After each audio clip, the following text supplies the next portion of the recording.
बहुत सारे लोग हैं, ये साइकिल लिए हैं और साइकिल के आगे एक पोस्टर चिपका हुआ है। तो आइए इनसे बातचीत करते हैं, पूछते हैं इनका मिशन क्या है, इनका विज़न क्या है, सरकार से, प्रधानमंत्री नरेंद्र मोदी से इनकी क्या मांगे हैं, ये लोग इतनी मेहनत क्यों कर रहे हैं, कहाँ से निकले हैं, कहाँ जाएंगे। बहुत सारी बातें होंगी, आप लोग जुड़े रहें, शेयर भी करते रहें ताकि इनका जो मिशन विज़न है और इनकी मांगे हैं सरकार तक ज़रूर पहुँचें। सर नमस्कार। नमस्कार सर क्या नाम है आपका? मेरा नाम राधेश्याम यादव है। कहाँ रहते हैं आप? मैं बलिया के रहने वाला हूं और हम लोग जयप्रकाश नारायण की धरती से एक समान शिक्षा तिरंगा यात्रा निकाले हुए हैं।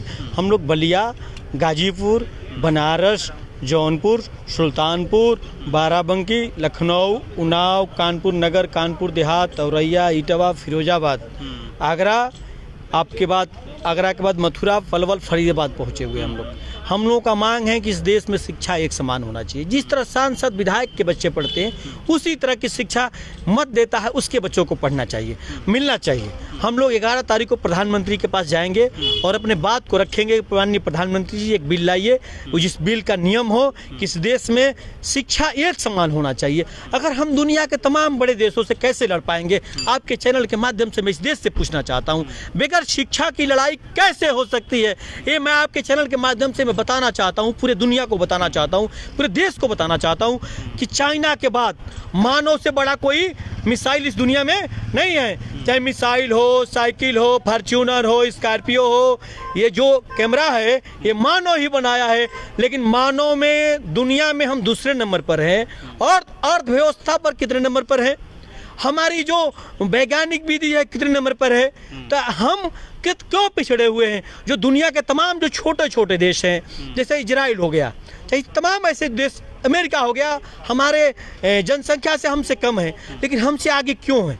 वहाँ शिक्षा प्रणाली ठीक है। चाइना आपके बगल का है। थोड़ा सा रोकेंगे आपको। अमेरिका के बारे में बताइए, वहाँ पर शिक्षा प्रणाली कैसी है? क्या वहाँ पर नेताओं के और जनता के बच्चे एक ही स्कूल में पढ़ते हैं? देखिए, अमेरिका हम गए नहीं हैं। जहाँ तक मैंने सुना है ऐसा है, वहाँ पर स्कूल एक समान है, चाहे वो ऑफिसर हो चाहे आम पब्लिक हो, दोनों के बच्चे एक जैसे स्कूल में पढ़ते हैं, ऐसा मैंने सुना है। बाकी हो सकता है आपने भी कुछ सुना हो। तो आप भी यही मांग कर रहे हैं सर? नहीं, हम यही मांग कर रहे हैं। हम भी कई लोगों से पढ़े हैं, हम गए नहीं वहाँ लेकिन पढ़े हैं।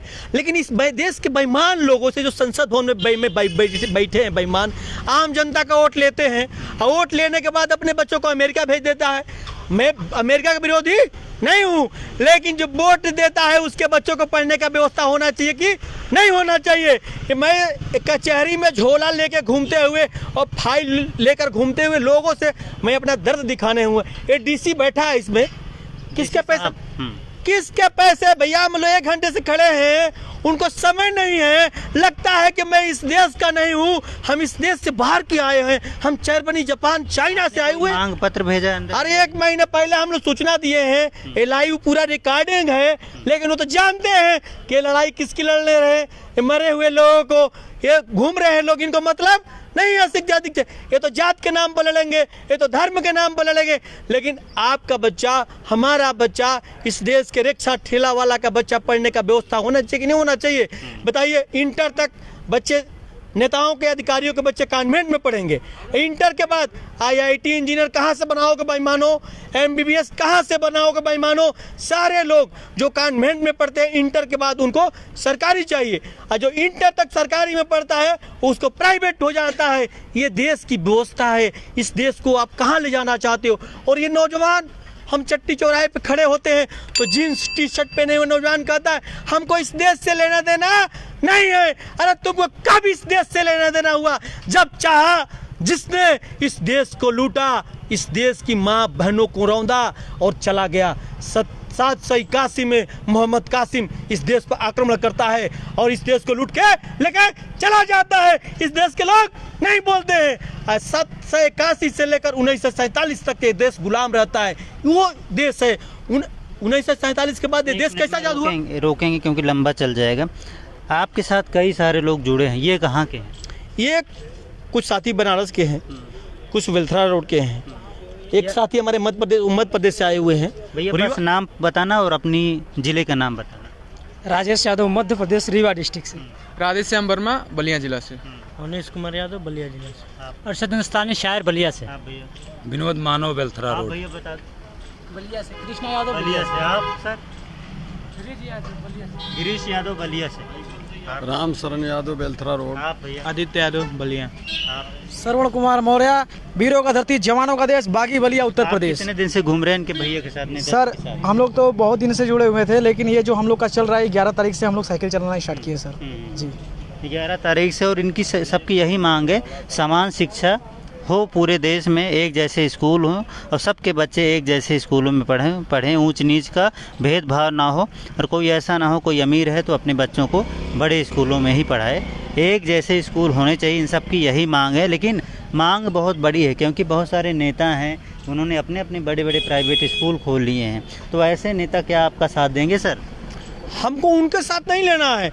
मैं तो इस देश की जनता को समझाने हम लोग निकले। मकसद मेन जो तहसीलों में, जिला अधिकारी के कार्यालय में घूमते रहते हैं, दिन भर कमाते हैं और आके शाम तक खर्चा, उनसे बात करने आए हैं, उनको समझाने आए हैं कि आप मांग करो। क्या वो आपकी बात सुन रहे हैं, समझ रहे हैं? क्या डीसी साहब आए हैं आपसे मिलने के लिए, या कहीं पर किसी भी जिले में कोई अधिकारी आपसे बात किया है, आपकी मांग लिया है, आपकी मांग के बारे में सुना है? नहीं, देखिए पूरे जिले में आप हम बताइए, सही सही बताइए। उत्तर प्रदेश में उप मुख्यमंत्री ब्रजेश पाठक जी आए हुए थे।